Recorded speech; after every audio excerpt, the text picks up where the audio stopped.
तो ये है पार्ट 9 यानी कि हमारी स्टोरी का सेकंड लास्ट पार्ट। तो ये तो आज आ गया, पर मुझे पार्ट 10 के लिए थोड़ा सा टाइम चाहिए ताकि उसको ठीक से खत्म कर सके, बिना चीजें बिगाड़े। तो उसमें थोड़ा सा टाइम देना, लाइक 4-5 दिन ऐसे चलेगा, और बीच में शायद से दूसरी वीडियो आएगी तो उसे भी सपोर्ट करना। बाकी से शुरू करते हैं। लास्ट पार्ट में हमने देखा कि नारुतो जेल तोड़ के भाग गया, और ये खबर सुनकर मिनाटो को अपने कानों पर भरोसा ही नहीं हो रहा था। नारुतो भाग गया, और जाने से पहले बस एक कैजुअल मैसेज छोड़कर वो दरवाजे पर खड़े पसीने से तर गार्ड को शौक होकर घूर रहा था। उसके दिमाग में हजारों थॉट्स किसी तूफान की तरह घूम रहे थे। तभी उसे एक सवाल स्ट्राइक किया जो पूछना काफी जरूरी था। क्या वो अभी भी विलेज में है? उसने अपनी आवाज को जितना हो सके काम रखने की कोशिश की ताकि उसकी एंजाइटी बाहर ना जा सके। नहीं रहा रुका गया। रिपोर्ट्स कहती हैं कि एस्केप के तुरंत बाद उसे विलेज से निकलते हुए देखा गया। वो इतना फास्ट और स्ट्रॉन्ग था कि उसे रोकना इम्पॉसिबल था। हमें माफ कर दीजिए। गार्ड ने जल्दी से बो किया और माफी मांगने लगा। मिनाटो ने अपने हाथ से वेव करते हुए उसकी अपॉलॉजीज को कट कर दिया। तुम्हारी गलती नहीं है और मैं किसी को भी ब्लेम नहीं कर रहा। शुक्रिया लॉर्ड होकागे, हम आगे से प्रिपेयर्ड रहेंगे। ये कहते ही गार्ड जल्दी से वहाँ से निकल गया। मिनाटो और इनोइची आप ऑफिस में अकेले थे। इनोइची ने साइलेंस तोड़ा। मिनाटो, मुझे लगता है नारुतो का मैसेज उसके टेम्पररी यहाँ से जाने के बारे में ही था। हमें टेंशन नहीं लेनी चाहिए। उसने कहा है वो वापस आएगा। मिनाटो ने वहीं कुर्सी पर धड़ाम से गिरते हुए एक हैवी सांस छोड़ी और अपना सर हाथों में गिरा लिया। मुझे पता है इनोइची, बस मुझे एक स्ट्रॉन्ग फीलिंग आ रही है कि मुझे पता है वो कहाँ जा रहा है, और मुझे डर है कि क्या? इनोइची सुन रहा था। कहाँ जाएगा वो? मिनाटो ने सीरियस टोन में कहा। मैं ऑलमोस्ट पॉजिटिव हूँ कि वो वापस जाकर मादरा से अकेले फाइट करने वाला है। इनोइची हल्का सा भाई मैं जानता हूँ तो उसके लिए वरीड है, पर उस लड़के की स्ट्रेंथ हमारी समझ से बाहर है। वो ठीक रहेगा। अगर तू उसके पीछे गया तो वो तेरी टेंशन में रहेगा और अपनी फुल स्ट्रेंथ यूज नहीं कर पाएगा। वो वापस आएगा, ये मेरा बिलीव है। वहाँ पर एक टेंस साइलेंस आ गया। जब इनोइची कमरे से बाहर निकलने वाला था, मिनाटो बोला, तुम सही कह रहे हो। मुझे नारुतो की स्ट्रेंथ पर भरोसा रखना होगा। अभी के लिए हमारा फोकस जानजो पर होना चाहिए। हम उसके प्लान्स पता लगाने होंगे। इनोइची ने नोट किया और चला गया, मिनाटो को और उसके ओवरथिंकिंग दिमाग को अकेले छोड़कर। नारुतो भी काफी देर तक बिना रुके दौड़ता रहा, जब तक कोनोहा बिल्कुल पीछे नहीं छूट गया। एक घने सीढ़ी पेड़ के नीचे बैठकर उसने चैन की सांस ली। वेल, जितना मैंने सोचा था उससे काफी इजी था ये। कुरामा उसका दिमाग में हल्का सा था। बच्चे तू अननेसेसरी होल्ड बैक करता है। हाँ, अरे करनी पड़ी, वरना वहाँ पे लोगों को चोट आ जाती। थोड़ा हंस खेल के बात करने के बाद कुरामा ने सीरियस आवाज में पूछा, बच्चे तूने किसी को साथ में आने के लिए क्यों नहीं कहा? नारुतो का लॉजिक सिंपल था। एक तो किसी और की लाइफ डेंजर में नहीं डालनी, दूसरा अगर कोई साथ में होगा तो उसकी टेंशन में अपनी पूरी पावर्स यूज नहीं कर पाएगा। मैं डिस्ट्रैक्ट होता, मेरा अकेला जाना ही बेस्ट है। कुरामा समझ गया। ठीक है, पर पहले हमें अपनी फुल स्ट्रेंथ रिकवर करनी होगी। पर नारुतो के सर में अभी भी दर्द हो रहा था, तो उससे आराम पाने के लिए नारुतो उठा और फॉरेस्ट में डीप जाकर एक हिडन जगह ढूंढी। वहाँ उसने एक्स्ट्रा सेफ्टी सील्स लगाए ताकि उन्हें रात में कोई डिस्टर्ब ना करे। रात को ध्यान लगाने के बाद जब खाना खाने की बारी आई तो उसने फ्रूट्स निकाले। अरे यार, रामेन की याद आ रही है। वो उन फ्रूट्स को देखकर लिटरली मुंह बना रहा था। और अगली सुबह होते ही या फिर कहीं पूरे हफ्ते तक नारुतो और कुरामा रास्ते में बस बहस ही करते रहे। नारुतो, तू बिल्कुल श्योर है ना कि हम सही रास्ते पे जा रहे हैं? तू बस चलता ही जा रहा है, चलता ही जा रहा है। हम पहुंच तो रहे हैं नहीं। चुप कर कुरामा, मुझे पता है यही सही रास्ता है। अरे बुरा मत मान, पर मुझे लगता नहीं कि तेरी सेंस ऑफ डायरेक्शन जोरों से थोड़ी सी भी अच्छी होगी। अब मान भी ले कि तू खो गया है। मैं खोया नहीं हूँ। हाँ, तू खो गया है। ब्रैट, इतना जिद्दी क्यों है? मैं जिद्दी नहीं हूँ, तू बस मुझे बिना बात के परेशान कर रहा है। तभी कुरामा गुस्से से घुर रहा है। कभी कभी मेरा दिल करता है कि तुझे तो मैं कच्चा ही खा जाऊं। तभी नारुतो बोला, मुझे बता दो ऐसा नहीं करेगा, क्योंकि तुमसे प्यार जो करता है। कुरामा एक फनी वे में मुंह फुला के बोला, काश ना करता। नारुतो बोला, पूरा हम दोस्त हैं। फिर कुरामा ने बोला, तू चुपचाप मान ले कि हम खो गए हैं। फिर नारुतो ने हार मान ली। फाइन, मैं खो चुका हूँ। अब खुश? हाँ, बहुत खुश। अब कोई गांव ढूंढते हैं, वहाँ से कोई मैप लेते हैं और फिर मिलकर फिगर आउट करेंगे कि मादरा तक कैसे पहुँचना है। एक हफ्ते की भटकती हुई जर्नी के बाद फाइनली उन्हें कुछ बिल्डिंग्स दिखी। ओह कुरामा, फाइनली एक लोकल मैप लेने के बाद और भरपेट खाना खाने के बाद नारुतो ने रात एक होटल में बिताई ताकि वो सुबह फ्रेश माइंड से माउंटेन्स ग्रेवयार्ड पहुंच सके। माउंटेन्स ग्रेवयार्ड की एंट्रेंस पूरी तरह कोलैप्स हो चुकी थी।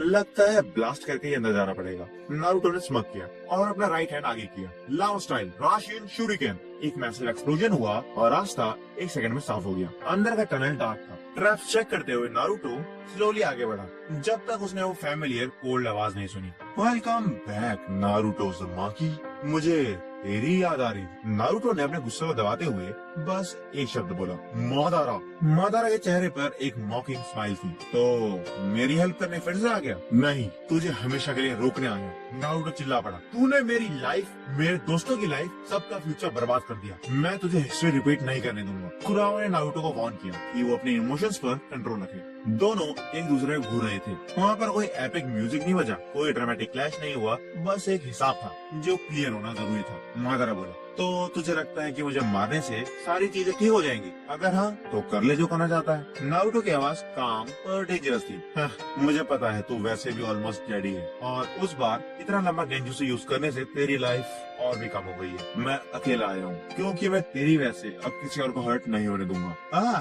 नोबल नारुतो, ये आदत तुझे एक दिन मरवाएगी।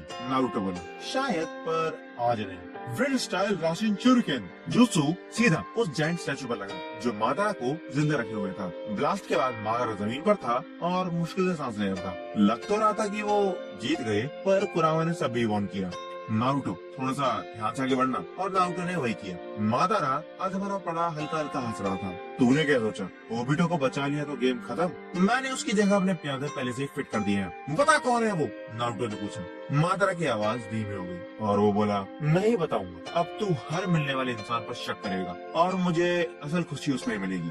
मादारा जोर से खांसने लगा, चाहे तू कुछ भी कर ले, तू कभी नहीं जीतेगा। तेरा फ्यूचर हमेशा बर्बादी से भरा रहेगा और मैं हर बार वापस आऊंगा। नारुतो ने उसकी जाती हुई सांसों को देखा और उसने कहा, अगर तू वापस आएगा तो मुझे भी पाएगा। अगर बाकी लोग शांति से जी सके तो मैं दुनिया का सारा दर्द लेने को तैयार हूँ। तभी मादारा गेम बच गया, उसने आते सांस ली और शांत हो गया। मादारा चैप्टर एक तरह से देखे तो खत्म हो चुका था, पर लेट्स सी आगे क्या होता है। वापस भी आ सकता है या फिर कुछ और। नारुतो केव से बाहर निकला। आसमान में डार्क क्लाउड्स थे और एक वियर्ड सी साइलेंस थी। कुरामा को सोच रहा था, मादारा उचिहा के लिए ये काफी डिसअपॉइंटिंग था। नारुतो भी इस पर जोर से हंसने लगा। हाँ, ये तो काफी इजी था। हंसी ठहाकों के बाद नारुतो ने कुरामा से सीरियसली पूछा, तो तुम्हें क्या लगता है वो उसकी प्यादों वाली बात क्या वो सच है? कुरामा ने हामी भरी कि मादारा ऐसी चीजों के बारे में झूठ नहीं बोलता। तो ठीक है, आज से एक और नया चैप्टर शुरू। अगली सुबह हम हिडन रेंज विलेज से शुरू करेंगे। नागेटो याहिको और कोनान से पीस की बात करनी है। मुझे सिस्टम्स फिक्स करने हैं, हेट की साइकिल तोड़नी है। कुरामा ने स्माइल करते हुए सपोर्ट किया। तो इस चीज के बाद अब एक बड़ा सा टाइम स्किप आता है। नारुतो हो गए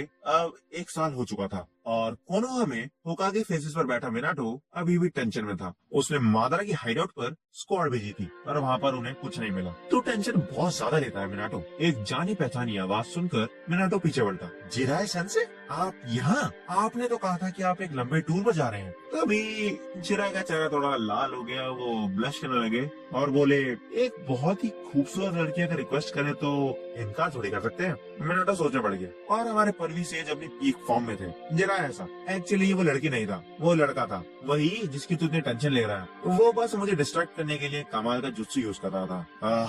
दैट ब्यूटी। जिराय वही अपने ख्यालों में खो गया और मिनाटो बस उसे घूरता ही रह गया। ओह मास्टर जिराय, तो मतलब नारुतो से मिले? तो उसने क्या कहा? जिराय वापस अपनी दुनिया में आया। उसने कहा वो बिल्कुल ठीक है और जल्दी वापस आएगा। ये सुनकर उस 1 साल में मिनाटो ने पहली बार जेन्युइनली स्माइल किया और राहत की सांस ली। तभी देर रात मिनाटो का ऑफिस में नॉक हुआ। हमारा इताची वह सीरियस फेस के साथ खड़ा हुआ था। लॉर्ड होकागे, क्या नारुतो वापस आएगा? विलेज में कुछ अजीब चल रहा है। उचिहा क्लैन के लोग काफी वियर्ड एक्ट कर रहे हैं, जैसे कुछ छुपा रहे हो। मिनाटो इस छोटे से गेरिन के ऑब्जर्वेशन स्किल्स पर काफी शॉक हुआ। इताची बहुत पैशनेट था। उसने इंसिस्ट किया कि वो हेल्प करना चाहता था।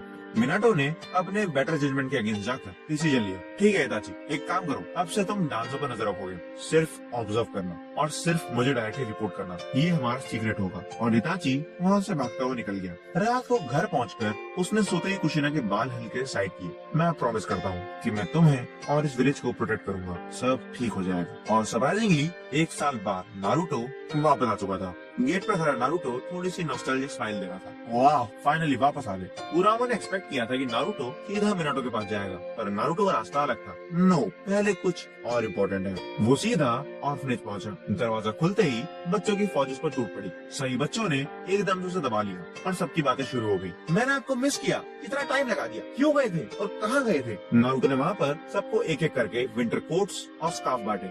हमारा हारू पहले से काफी बड़ा हो गया था और उन सब बच्चों का ख्याल रखना ही नारुतो की प्रायोरिटी थी। होकागे ऑफिस, डांजो की पॉलिटिक्स सब सेकंड। पहले उसके लिए वो बच्चे थे जो पूरा साल उसके लिए वेट कर रहे थे। उनकी खुशी देखना ही उसका असली रिवॉर्ड था। अगले दिन हम देखते हैं कि ऑफिस में मिनाटो डांजो के ताने सुन रहा था। डांजो डिमांड कर रहा था कि नारुतो के वापस आते ही उसे डिटेन किया जाए, क्योंकि वो विलेज के लिए खतरा है। पर मिनाटो उस बुड्ढे से फ्रस्ट्रेट हो चुका था। फाइनली वो बोल ही पड़ा, इनफ, मेरे पास सॉलिड प्रूफ है उसकी इनोसेंस प्रूफ करने के लिए। तुम्हारी बेसलेस बातों पर मैं किसी इनोसेंट लड़के को जेल में नहीं डालूंगा। परेशान होकर डांजो वहाँ से चुपचाप चला गया, पर टेंशन कम नहीं हुई। मिनाटो वापस चेयर पर बैठा ही था कि खिड़की का कांच जोर से टूटा और क्रैश, कांच के टुकड़ों के बीच से नारुतो निकलता हुआ आया। हे, मिनाटो की फटके हाथ में आ गई। तू पहले बता कर नहीं आ सकता था क्या? सरप्राइज बैठा था। वहाँ पर नारुतो ने अपना पूरा 1 साल का ट्रैक रिकॉर्ड एक्सप्लेन किया। रेन विलेज स्टेबलाइज किया, स्टोन, मिस्ट, क्लाउड और सैंड विलेजेस को विजिट किया और स्टोन वालों ने तो देखते ही अटैक कर दिया। मिस्ट ने 7 स्वॉर्ड्समैन भेज दिए। क्लाउड विलेज का रायकागी उसे लॉकअप करना चाहता था, पर एक टेल से उनके मीडिएशन में हेल्प की।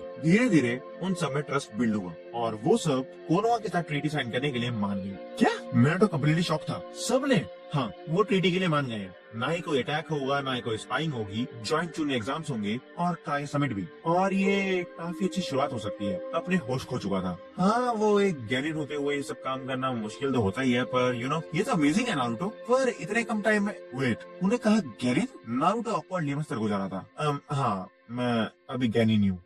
क्या एक 17 साल का गैनिन 5 नेशंस के बीच में पीस ट्रीटी साइन करा रहा है? बात को डाइवर्ट करने के लिए नारुतो ने पॉकेट से वही पुराना ब्लड स्क्रॉल निकाला। एक ऐसी चीज जो वॉर के बाद उसने आज तक नहीं खोली थी, पर वो आज उसके लिए मेंटली रेडी था। उसने ध्यान से स्क्रॉल को ओपन करते हुए बताया कि इस स्क्रॉल के अंदर असल में बहुत सारे आइटम सील है, जो कि मेरे दोस्तों की निशानी है। उसने ध्यान से एक एक आइटम एक्सप्लेन किया। ये जोनिन वेस्ट इरुका सेंसे की है। वो पहले इंसान थे जिसने मुझ पर ट्रस्ट किया। ये शिकावर को लाइटर, ये ली का ग्रीन सूट जो एक्चुअली काफी कंफर्टेबल है, ये गारा की सैंड और ककाशी सेंसे का फर्स्ट एड किट। पर उसके पास हिनाटा कोई आइटम निशानी के तौर पर नहीं था। लास्ट चीज उसने दी थी वो एक किस था। हाँ, वो नहीं दिया जो नारुतो चाहता था, पर काम चलाऊ चीज थी। फिर उसने साकुरा के साथ टीम फोटो दिखाई। सब यंग्स थे, जैसा सब कुछ ठीक था। नारुतो का हाथ एक आखिरी अनसमन्ड आइटम पर फ्रीज हो गया। ये सास्के का था। तो उसने क्या दिया था? मिनाटो ने धीरे से पूछा और एक लंबे साइलेंस के बाद नारुतो बोला, उसने मुझे अपनी आंखें दी। मिनाटो चुप रहा। सास्के की आंखें उसकी दोस्ती की आखिरी निशानी थी,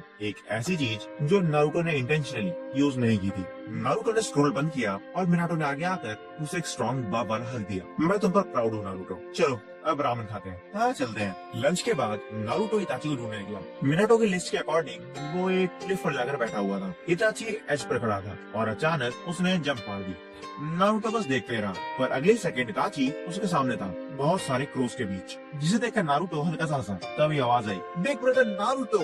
इताची की आवाज में प्योर एक्साइटमेंट थी। वो दौड़कर उससे गले मिला। रास्ते भर इताची ने अपनी बातें बताई। उचिया फायर जुत्सु, शिशुई जिसे वो अपना नया बेस्ट फ्रेंड मानता था। डैंगर शॉप पर बैठकर दोनों ने खूब स्वीट्स खाए, पर स्वीट्स खाते खाते इताची थोड़ा सा सैड हो गया, क्योंकि इजुमी ने कहा था कि स्वीट्स खाने वाले लोग सीरियस निंजा नहीं बन पाते, और उसकी तो अभी तक शारिंगन भी नहीं आई थी। नारुतो ने उसे एश्योरेंस दी, वैसे ये स्वीट्स और स्ट्रेंथ का कोई कनेक्शन नहीं होता, तेरी शारिंगन टाइम आने पर आई जाएगी, मुझे तुझ पर भरोसा है। ये सुनते ही इताची का चेहरा दोबारा खिल उठा। अब सनसेट का टाइम हो चुका था और आसमान ऑरेंज हो रहा था। बिग ब्रदर, क्या आप बाकी टीम से मिले? काकाशी, ओबिटो और रिन? नहीं, अभी नहीं, उन्हें कल सरप्राइज दूंगा। क्यों, क्या हुआ? इताची नर्वस था। वो मैंने गलती से एक दिन सुन लिया जब लॉर्ड होकागे बात कर रहे थे। आपको पता है क्या हुआ? नारुतो ने बोला, हाँ बता। तो मुझे बता सकते हो, तुम्हें कोई नहीं डांटेगा। इताची ने गहरी सांस ली। 1 साल पहले हिडन मिस्ट बॉर्डर पर रिन कैप्चर हो गई थी। जब वो वापस कैंप आई, वो ठीक नहीं लग रही थी। वो बार बार कहती रही कि उसको अपने चक्रा में कुछ अजीब फील हो रहा है। हिडन मिस्ट शिनोबीज उसका पीछा कर रहे थे, पर रिन तभी रुक गई। उसने डिसाइड किया कि वो विलेज वापस नहीं आएगी, और फाइट में काकाशी ने स्पेशल जूस यूज किया था, और रिन अचानक काकाशी के हाथ के सामने आ गई। ये सब सुनकर नारुतो का पूरा शरीर बुरी तरह से कांप रहा था। वो हिस्ट्री जो वो बदलने आया था, वो फेट जिससे उसने ओबिटो को बचाया था, वो वापस आ गई थी। उसका सांस लेना भारी हो रहा था। तो वो ठीक तो है ना? इताची जमीन को देखता रहा। उसकी आंखों के अंदर आंसू भर आए। उसने कोई जवाब नहीं दिया। लंबा साइलेंस। नारुतो ने फिर से पूछा, इताची वो ठीक तो है ना? पर उसकी तरफ से कोई जवाब नहीं आया। अब रिन जिंदा बची या फिर नहीं, या फिर ओबिटो बुरा बना या फिर नहीं, वो सब हम देखेंगे नेक्स्ट पार्ट में, यानी पार्ट 10, हमारा फिनाले। और लेट्स सी वो कैसे खत्म होता है। मिलते हैं उसी पार्ट में। Till then take care, see you soon.